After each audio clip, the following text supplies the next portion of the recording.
bisa menjadi obat semua penyakit, bisa menjadi sebab kesembuhan segala penyakit, dan bisa memudahkan lunasnya hutang-hutang. Sayyidina Ubay bin Ka'ab ini adalah salah satu sahabat yang memperbanyak sholawat kepada Rasulullah Sallallahu Alaihi Wasallam. Kemudian beliau menceritakan hal itu kepada Rasulullah. Ya Rasulullah, sesungguhnya aku memperbanyak sholawat kepadamu. Akhirnya apa jawaban Nabi? Nabi memberikan 4 kabar gembira untuk Sayyidina Ubay bin Ka'ab. Gara-gara memperbanyak sholawat. Apa 4 kabar gembira itu? Adalah, wahai Ubay, kalau memang betul kamu suka memperbanyak sholawat kepadaku, maka terima 4 kabar gembira. Yaitu dosa-dosamu semuanya akan diampuni oleh Allah Subhanahu wa Ta'ala. Kesedihanmu atas kejadian-kejadian masa lalu akan dihilangkan oleh Allah, diganti dengan kegembiraan. Keresahanmu, kegelisahanmu atas nasibmu di masa yang akan datang juga akan dihilangkan oleh Allah Subhanahu wa Ta'ala. Kamu akan menjadi orang yang selalu tenang. Yang keempat, semua hutang-hutangmu akan segera dilunasi oleh Allah Subhanahu wa Ta'ala. 4 kabar gembira ini bukan hanya untuk Sayyidina Ubay, tapi untuk siapapun yang memperbanyak sholawat kepada Rasulullah SAW. Di dunia ini banyak sekali kenikmatan, tapi ketahuilah, nikmat yang paling besar adalah ketika kita dikasih kesempatan oleh Allah untuk bisa memandang wajah indah Rasulullah Sallallahu Alaihi Wasallam. Kapan kita akan bisa memandang wajah indah Rasulullah SAW? Syaratnya hati kita harus punya keterikatan yang kuat dengan beliau, punya cinta yang kuat kepada beliau.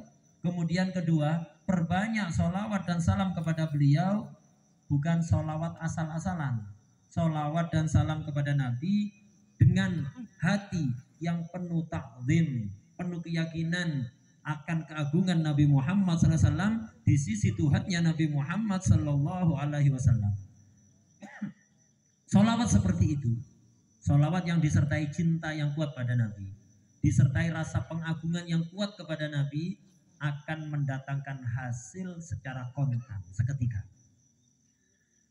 Kemudian sholawat kepada Nabi ini akan menyebabkan keberuntungan bagi seseorang, kebahagiaan bagi seseorang selama di dunia, ketika di alam barzakh setelah meninggal, dan nanti setelah dibangkitkan di hari kiamat.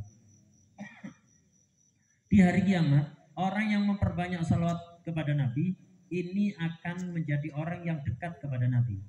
Sesuai dengan sabda beliau dalam salah satu hadis, akrabukum minni majlisan yaumal qiyamah aktsarukum alayya salatan. Orang yang paling dekat tempat duduknya denganku nanti di hari kiamat adalah yang paling banyak salawat kepadaku. Perlu Anda ketahui, di hari kiamat semua orang ketakutan, semua orang menangis, semua orang bersedih karena takut kepada Allah Subhanahu wa Ta'ala, kecuali orang yang paling banyak salawat pada Nabi. Orang yang banyak salawat pada Nabi, dia akan tenang. Kenapa? Dia berada di sisi Nabi Muhammad Sallallahu Alaihi Wasallam. Bukan hanya di sisi beliau, sangat dekat dengan Nabi Muhammad Sallallahu Alaihi Wasallam. Sebagian riwayat bukan akrabukum, tapi ahaddukum bi yaumal qiyamah aktsarukum alayya shalah. Yang paling berhak di antara kalian, yang paling berhak atasku adalah orang yang paling banyak salat padaku. Maksudnya paling berhak apa?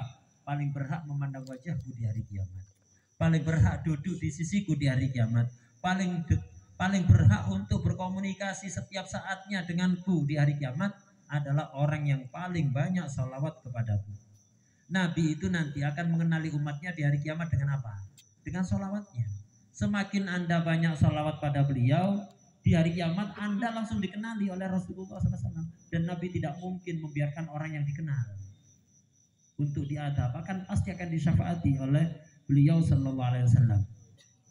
Karena itu perbanyak sholawat, khususnya ketika hadir majelis maulid. Jangan hanya diem. Hadir majelis maulid, setiap mendengar nama Nabi langsung bersolawat pada Nabi, kalau bisa dengan suara keras. Ketika hadir majelis sholawat, hadir pengajian yang membahas tentang sejarah hidup Rasulullah SAW, maka perbanyaklah sholawat, khususnya ketika Anda mendengar nama Nabi atau mendengar salah satu sifat Nabi. Sholawat dengan angkat suara yang keras. Kenapa? Anda sholawat dengan suara pelan sudah dapat pahala, tapi lebih afdol ketika ada acara seperti ini Anda bersolawat dengan suara keras. Kenapa? ketika Anda bersolawat dengan suara keras, kemudian ditiru oleh orang lain, Anda bukan hanya dapat pahala solawat Anda. Solawat semua orang yang ikuti Anda akan dikasih pahala untuk orang itu dan juga untuk Anda. Beruntung sekali bagi orang yang selalu bersolawat pada Rasulullah SAW. Dikisahkan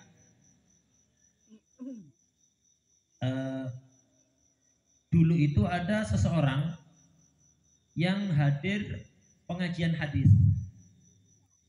Kemudian setiap mendengar nama Nabi, orang ini selalu bersolawat dengan suara keras. Akhirnya diikuti oleh orang lain.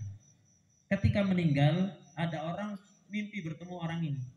Kemudian ditanya, bagaimana nasibmu setelah meninggal? Apa balasan Allah untuk kamu?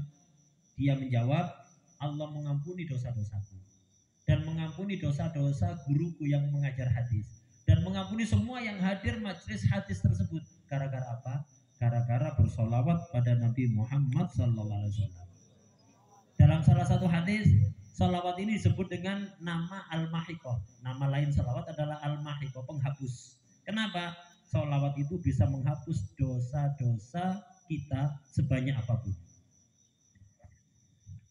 وفي الحديث الآخر عنه صلى الله عليه وآله وصحبه وسلم أقربكم مني مجلسا يوم القيامة أحاسنكم أخلاقا.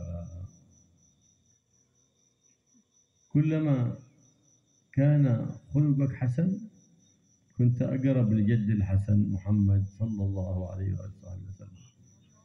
وكيف يكون الخلق الحسن؟ بأن تكف أذاك عن الناس